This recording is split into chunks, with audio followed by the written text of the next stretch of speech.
Okay, we're trying this again for the third time. Take whatever. Alright, gone through this, so hopefully I'll go through it not too quickly, but let's try. Here's Max. Here's the wonderful window of Max. Yes, I know, it's fine. Max is done by Autodesk. It's pretty much like AutoCAD. Has your pull down menus that you have just like any Autodesk product would. You have different ways to do it. You can create stuff from the pull down menu, or you can also do it from the icon buttons or the button icons, whichever you want to call them. I call them little icons sometimes. You can do that throughout. Modifiers the same way. Animation same way. There's a lot of pull downs that can also be done in the toolbars over here. Here's your modify, there's your hierarchy, motion, utilities, etc. These are your standard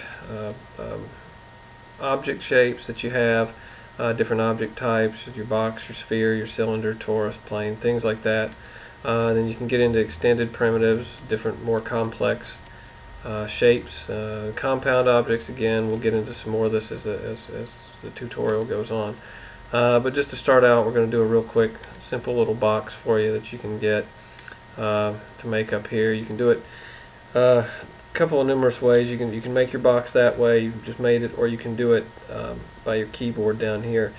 You have little arrows over here that you can change the width, the length, the height, and things of that nature. Or you can put a numeric entry in if you wish.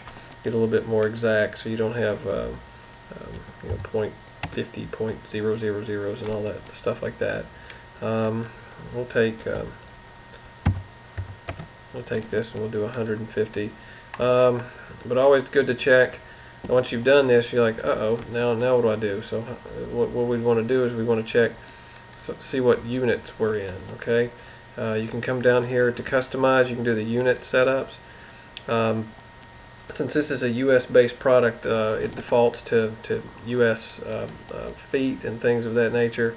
You can change it to inches, feet, meters, etc. I've set it to meters here. Since working here in Australia, I've worked do meters. It's a fun time converting that too. It's a pain in the butt, but hey, you got to do what you got to do. So make sure that we're set on meters since we're here. We'll say yes, we're there, we're good to go. It's on generic unit. So over here in your column side, when you put in a unit, it's just a generic unit, but the system knows to go to the meters. You say okay, all right, there you go. Now we've got our little box here. We want to kind of make it, let's try to make it look like a building, since we're dealing with some different little fun things in here.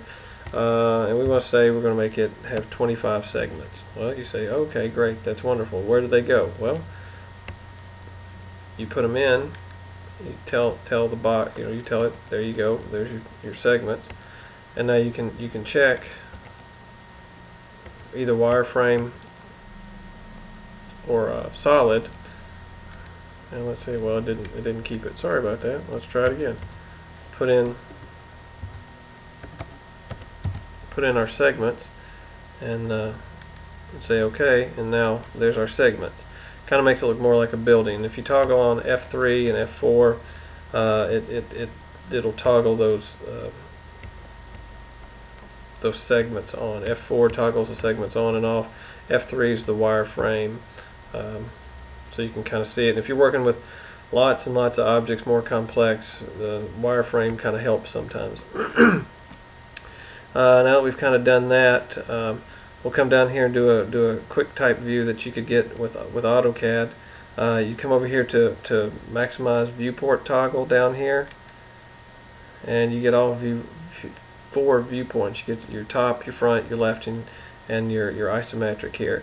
And you can switch in those viewports. You see how they get highlighted, and you can do that. And if you're highlighted in that one, you see how I turned off the wireframe. Now I can move in this. I can zoom in and out. I can get what I want to. I can look.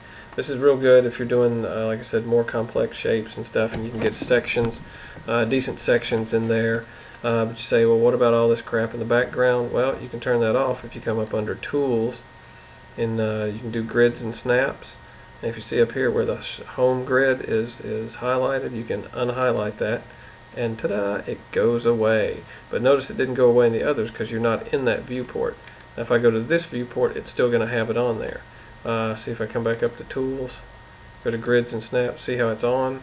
Well, notice if I go back to this one, and I go to Tools, Grids and Snaps, it's not on. So that you have to be in the active viewport for that to work.